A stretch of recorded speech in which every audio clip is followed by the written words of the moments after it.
जाज़बे नजर दिखाई देना हर किसी की ख्वाहिश होती है, तभी तो खुशियों भरा त्योहार करीब आते ही बाजार खवातीन से खचाखच भर जाते हैं। मार्केट में चिकन चिकारी, बीट्स के काम वाली शर्ट्स और ट्राउजर सिन्फे नाजू की तवज्जो का मरकज बने हुए हैं।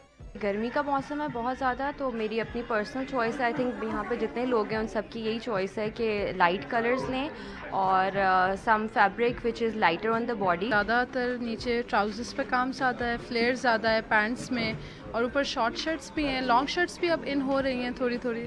खवातीन की पसंद को मद्देनजर रखते हुए दुकानदारों ने भी हर तरह की वैरायटी रखी है ताकि कोई ग्राहक खाली हाथ ना जाए।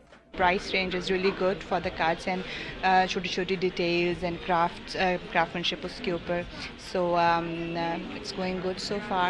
खरीदारों का मानना है कि मार्केट में नित नई डिजाइन और वैरायटी की दस्तयाबी से इन्हें अपनी पसंद का इंतखाब करने में आसानी होती है। कैमरामैन मोहम्मद जलील के साथ किंजा मलिक, डॉन न्यूज़, लाहौर।